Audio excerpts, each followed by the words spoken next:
And welcome back, everybody, to another episode of MLB DFS Quick Hits, your Monday, August 3rd edition. Have 8 games on tap for you. Hopefully you have a great weekend and ready to get back at it again. As usual, be careful out there, as we've seen from day to day. The slates keep changing, so have your plans in place. We had some season-long questions. Benched with Bubba last night with Toby, Bat Flip Crazy, episode 46.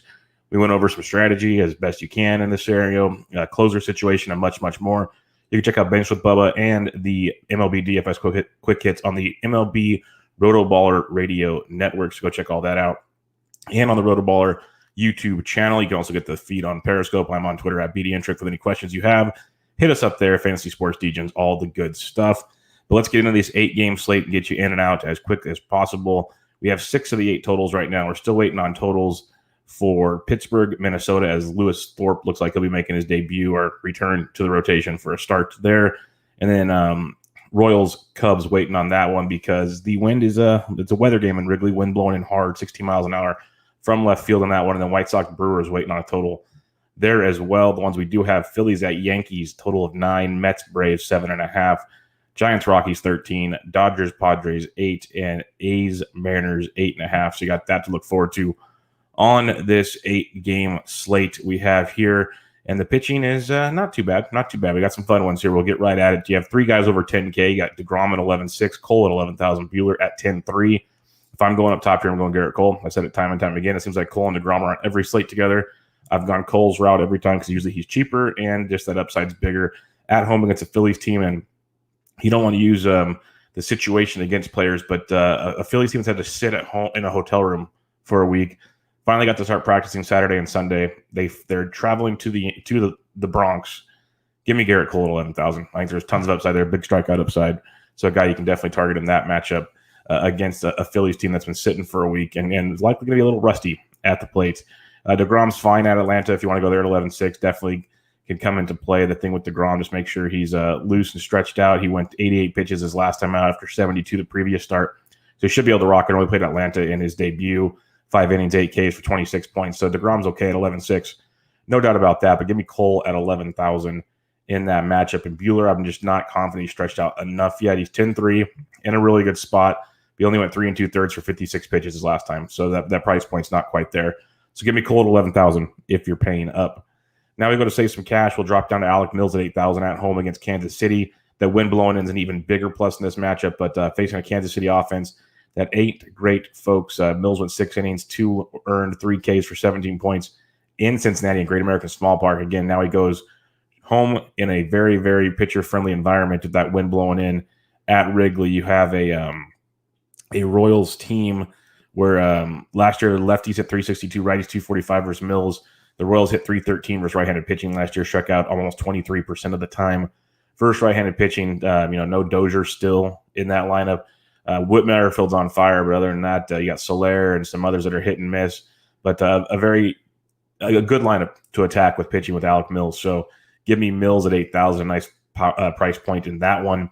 Chris Paddock, 76. Yes, it's the Los Angeles Dodgers. Very, very good team. Don't have to explain that one to you very much. But Paddock's been pretty darn good. He should have had a win in San Francisco, got you 16 points, 23 points against the D-backs. He's continued to get it going. He 89 pitches last time out. So he should be fully ramped up. Facing a Dodgers team that might not have Mookie Betts, that's a big plus for those keeping track at home. That'll really help things out. Sure, they have tons of other options there. There's no hiding how good that Dodgers offense can be. But you throw a guy like Betts out of the mix, lefties 292, righties 244 versus Paddock last year, and he's priced down to 7,600 because of that matchup with the Dodgers. He's getting quite the discount. If this was any other slate, he'd be priced up at least $1,000 to $1,500 more, most likely. So take that discount with Paddock, $7,600. Very, very much in play for you tonight. Frankie Montas, 7,200 at the Seattle Mariners.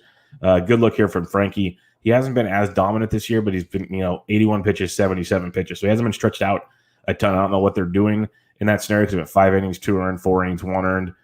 He hasn't pitched horrible. This hasn't let him go, and he was stretched out going into the season. So once they let him go, it'll be tremendous. There's no hiding that at all. And he's facing a Seattle team with swinging good bats, but there's also a lot of swing and miss. We saw Chris Bassett absolutely deal on Sunday. Frankie Montas, better than Chris Bassett. Let's just be simple about that. Last year, lefties hit 284, righties 269 versus Montas, a very pretty righty-heavy lineup for the Seattle Mariners, and a team that last year struck out 26% of the time versus righties. And again, we saw Bassett throw really well, 5 2/3, very strong innings for a very productive day. So Montas at 72, all aboard that train again. So if you don't want to pay up for Cole, you got Mills, you got Paddock, you got Montas, and if you got one more GPP play here for you, Carlos Rodon at 7,000 at the Milwaukee Brewers, another team that's been kind of sitting around. They didn't have a whole week off like Philly, but they sat in their hotel rooms in Chicago and were just waiting, and they finally got out of town. They're in Milwaukee, and you get Carlos Rodon. He threw 71 pitches in his first start, 5 earned, 3 2/3, 4 Ks.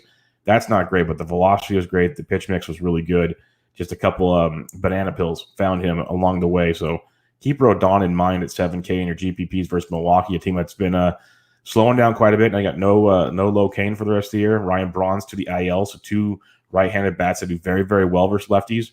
Lefties at 184, righties 336 off Rodon in the past. So now you're going to have to see how they're going to replace those guys. Ben Gamel's a lefty, so you have the lefty-lefty matchup there. A couple things going in Rodon's favor. So on GPPs at 7,000, I don't hate Rodon at all. So recapping the pitchers I am targeting tonight, Garrett Cole at 11,000. You could go to DeGrom if you want, but I'll take the savings and go Cole's route. And then there's just this middle 7 to 8K range. Alec Mills, very strong matchup versus the Royals at home with that wind howling in from left field. That's a big plus there for Mills. You got Chris Paddock discounted against the Dodgers. Maybe no Mookie Betts. Good play for you there. Frankie Montas, just let him go deep. He's going to be money versus Seattle at 72. Then you got Rodon at 7,000. So definitely stuff to take a look at there when it comes to the pitching landscape on this slate. All right, let's go to the bats. 8-gamer, and we got Coors in play. So have some fun with this one. Like Tyler Heineman, catcher for the Giants, $5,200 against Chichi Gonzalez. Whoo, baby, not going to happen. Not at that price. And he's actually been pretty good. He's actually been playing pretty well, but not at that price point. We'll be passing on that. We'll save some cash. The Yankees will be a very strong play against Philadelphia tonight in the Bronx against Arietta. Gary Sanchez at 48 is very much alive if you're paying up. That's not a bad one to pay up for at all. That wind is blowing in from left, but I still don't mind Wilson Contreras at 45 versus Danny Duffy. When you look at Duffy in the past, the right-handed bats have done very, very well versus Duffy. Last year, he had reverse splits, lefties 334, righties 314, but a Cubs team that's have a 323 WOBA and 186 ISO versus lefties last year. Wind blowing in still hurts a little bit. Contreras is not bad, but also Mitch Garver at 44 at home against Derek Holland. That's one you can definitely jump on. The Twins, another great spot tonight against the Dutch oven there. Lefties 237, righties 400 versus Derek Holland. The Twins had a 353 WOBA and a 219 ISO versus righties. Mitch Garver's been leading off a lot versus lefties lately. So that's a big, big plus there for Mitch Garver at 4,400. Could give you a little differentiation from the Sanchez's and the Contreras of the world if you're paying up top. Now, if you're going to save some cash, you can slide on down to some cheaper options as usual on the slate, like a James McCann versus lefty Brett Anderson at 37. McCann, he hits lefties extremely well. He's played 3 games this year, 6, 14, 24, all versus lefties. So McCann at 37 gives you some salary relief at the position with some serious upside in that matchup versus Brian Anderson, who's going to be making it, or Brian Anderson, who'll be making his debut in this matchup tonight. Other than that, we're looking at value like an Austin Nola at 28 if you need to punt versus Montas. You can definitely go that direction. Other than that, I check lineups. There will be a few that pop up here and there, but nothing that stands out as must plays right now. So you might have to pay up a little bit at catcher tonight to make it work. First base position now, it gets a little different. Max Muncy versus Paddock in a GPP. I can see the appeal there, but I'll probably pass. You got guys like Wilmer Flores and Coors. Brandon Belts and Coors probably batting cleanup against Chichi Gonzalez at 48 is not a bad play at all. The Giants are actually, I was talking to some guys last night. I think they'll go low owned tonight. We see it time and time again in Coors. Usually the road team is lower owned, but especially I've seen it in the past, the Giants, because they're that bad. People consider them that bad still in Coors. And sometimes it works out that way, but it is Coors Field. So Belt at 48 is a look for you. Ryan Mcmander only 47 against Cueto. First base, second base eligible is good. Big Miggy Sano, 47. Then again, the Twins in a really great spot. Miggy's gone 0, 28, 0, 0, 7, 0, 2. So it's all or nothing with Miggy, but he double donged on over the weekend. So keep Miggy in mind at 47 in your GPPs. Daniel Murphy at 45 versus Cueto is worth a look. I'd rather go to Mcmahon at 47 if I'm going Colorado versus Cueto, but they're both in play for you. If you're saving some cash at the position, Jose Abreu, we talked about how he's hit lefties in his career very, very well. He's 4,200 versus Anderson, so that's a strong spot. Luke Voight at 4K versus Arietta. Voight went deep yesterday. and he went deep. He's homered in 2 of his last 4 games, 8 or more points in 4 of his last 5 games. He's homered in 3 of his last 5 games. He's $4,000 versus Arietta. I think it's a very strong, cheaper piece of the Yankees action if you're looking to target Arietta. Again, Yankees and Twins will be quite popular tonight, and I think that getting a piece of Voight at 4K is a nice, cheaper option in that situation. Few others to poke at when you're looking for some value on this slate. Going on down like a Jed Jericho versus Rodon. If you need some value at 3Ks, first base, third base eligible, he's in play. Ryan O'Hearn at 2,900 versus Mills. He can be another cheapie if you need to go there. Edwin Rios, keep an eye on that. He's first base, third base. He's 2,600 if he cracks the lineup. So another cheap option for you. We know when Rios plays, Rios goes deep. That's just the way things work. Second base position now. Keston here at 53, very strong play if you're paying up, and he'll go pretty much low owned because Milwaukee won't be one of the focuses on tonight's slate. So here at 53, not a must, but he's interesting. Donovan Solano at 5K, he's just hitting everything, hitting towards the top of that Giants lineup. He's one that could be worth paying up for. Ryan McMahon at 47, talked about him already. He's a very strong play in that matchup versus Danny Cueto. DJ LeMahieu at only 41 versus Arietta, leading off for the Yanks. Another nice piece of that Yankees action. But looking below 4K now, you can find a few spots down here. Like a Robbie Cano at 36 is okay, but like David Voight, second base, third base eligible at 35. He let off on Sunday. Usually gets to play versus lefties. He could be some savings for you tonight. And then there wasn't a ton else at the position tonight that you could really run to. Nico Horner at 3K, second base, shortstop. He'll likely get the start versus the lefty Duffy. Chad Pinder at 29 versus Justice Sheffield as well. Second base alpha. We like to target Pinder versus lefties. So 2,900 is not a bad look for you there as well in this matchup. So it'll be interesting tonight with not a ton of value across the bats to see how this all plays out. But third base position, Arenado versus Cueto at 55 is very, very strong. I mentioned Donovan Solano at 5K. Longoria at 49. He went deep on Sunday. He could be a lower-owned option as well, hitting in the middle of that Giants lineup that people just kind of ignore for the most part tonight. Yohan Moncada switch hit versus Anderson at 44. I love the White Sox pretty much night in and night out. It sucks not having Tim Anderson, but you get a lot of value with the White Sox bats in this matchup in Milwaukee against Anderson. 4,400. Don't hate on that at all. Kyle Seager, if you want to fade Montas at 4K, his price tag's gone up, but he's not horrible. Gio Urshela, another cheap Yankee. He's $4,000. Had a nice Sunday night. He's gone over 13 or more points in 3 straight games, 13, 27, and 17. He had a heck of a weekend versus the Bo Sox. Now he goes home against an Arietta group that you can definitely beat up on. So Urshela at 4K, a nice cheapie in that Yankees action. Sliding on down below 4,000, I mentioned David Voight at 35. You can go that route. Colin Moran's 34. It's lefty-lefty, but Thorpe shouldn't go too long for the Twins, so you can get some value there with Moran. If you want to go against the Twins bullpen, which is a pretty strong bullpen, so don't go running just to play it in that scenario. Edwin Rios at 26 is another value for you. Again, first base, third base eligible. Shortstop position, you got Trevor Story and Coors at 59. That's obviously a great play. You don't need to listen to this show for that. But some other ones to look at, like Javi Baez. Yes, the wind's blowing in, but 4,800 versus Duffy is attractive. In his matchup, Brandon Crawford at 44. If you're going giant stack, that's in play. Gleyber Torres is only 43 versus Arietta, another cheap piece of the Yanks. He got banged up over the weekend on a hit by pitch. He went 0 for the last 2 nights, so keep an eye on Gleyber. He didn't do much over the weekend. He's 4,300. A little bit of savings, but maybe he's still a little banged up. Yeah, Jorge Polanco, only 4K switch hitting versus Derek Holland. Nice price point for some Twins action. In that one, J.P. Crawford, if you're phasing Montas at 36, Crawford just continues to get on base time and time again. So he's worth a look. Cole Tucker for Pittsburgh, outfield shortstop if you want some savings at 31. If you want a GPP play versus Cole, we know Cole can deal, but he'll give up some home runs from time to time. Didi Gregorius returning to the Bronx at 3,200 is not a horrible one in that matchup for some savings. I mentioned Nico Horner earlier at 3K. Not much else at the position. It's not a bunch of punts like we're used to. Then you get to the outfield, it's pretty simple. Like Yastrzemski and Coors at 59 is a steep price point, but it's a very nice price point. Stanton versus Arietta at 58 solid as well. Blackman at 57. I like Blackman a lot tonight versus Cueto. Someone to definitely lock into some lineups. David Dahl leading off at 53 as well. But like Alex Dickerson and Coors at 52. Giants are priced up way higher than people like, but they're in a great spot versus Chichi Gonzalez. Very, very good spot versus Chichi. So don't just ignore that one. Aaron Judge finally getting priced up. He's been getting such a discount. 5,100 though. He double donged on Sunday. He's having a monster stretch here. Now he's healthy. 5,100. Great play versus Arietta in that matchup. Now, if you want to save some cash, you can go down even farther. Like Nelson Cruz at 45 is too cheap versus Derek Holland. We love Cruz versus a lefty. Cruz versus a lefty at 50 or 4,500 is way too cheap. So lock in Nelson Cruz tonight. In your lineups, you got Avisail Garcia versus the lefty at 44. Aaron Hicks only 44. Hicks is slumping big time, but still hitting in the middle of that Yankees lineup in a great matchup tonight.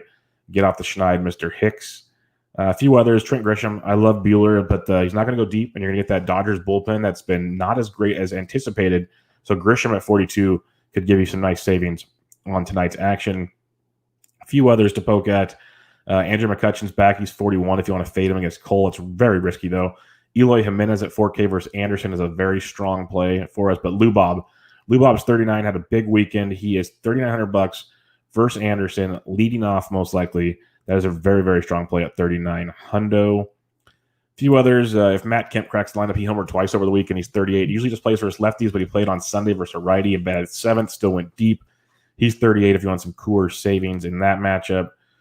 Brett Gardner's been horrible, but he's 38 if you need a discount to Yankee. Kyle Lewis at 37 continues to just rake his hit streak. He's hitting every game this year.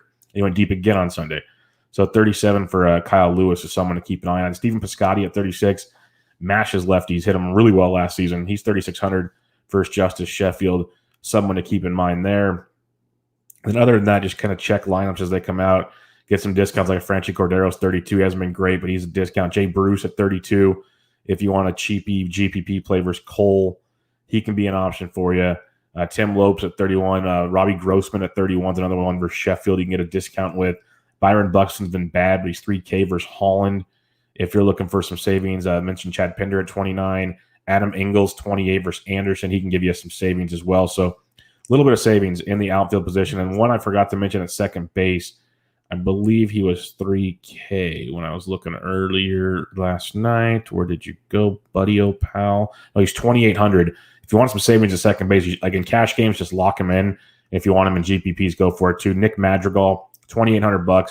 Not the biggest of power guys, more of a batting average guy. Hit 4 knocks on Sunday. Should have a nice night for you against Anderson. So some value there with Madrigal.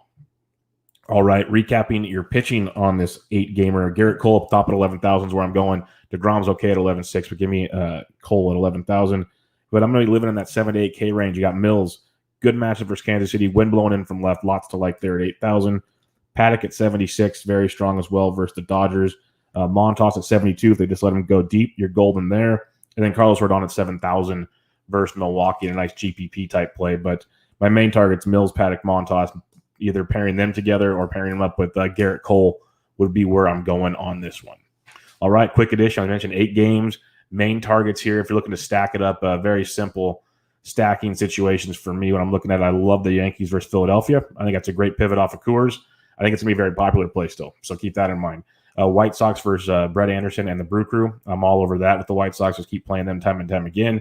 Minnesota versus Derek Holland. Love that one a lot as well. And like White Sox and Twins, some very affordable players there compared to Yankees got some affordable ones too. So it'll be interesting to see how the ownership splits up in those. You could go with some Cubs versus stuff. You just remember the wind's blowing in there. Obviously got Coors. The Rockies versus Cueto are strong, but the Giants will go low owned because they're priced up versus Chichi Gonzalez. So don't sleep on the Gigantes. And then other than that, the A's versus Justice Sheffield could very much be in play. The A's have just been really bad so far. But could be a nice little late night hammer. But Yankees, White Sox, Twins, are my main focuses outside of Coors tonight if you need to stack them up. But all right, everybody, that'll do it. Quick Hits Monday edition in the books. If you have any questions, I'm on Twitter at BDintric. Hit me up there. I'll be in the FS Fantasy Sports DGen Slack chat and the RotoBaller Premium Slack chat in and out throughout the day. Don't forget to check this out on YouTube at RotoBaller's YouTube channel. Subscribe, rate, review there. And on any podcast platform you have, subscribe, rate, and review on iTunes would be much appreciated. But I'll be back with you guys tomorrow. This was MLB DFS Quick Hits, your Monday, August 3rd edition. I'm out.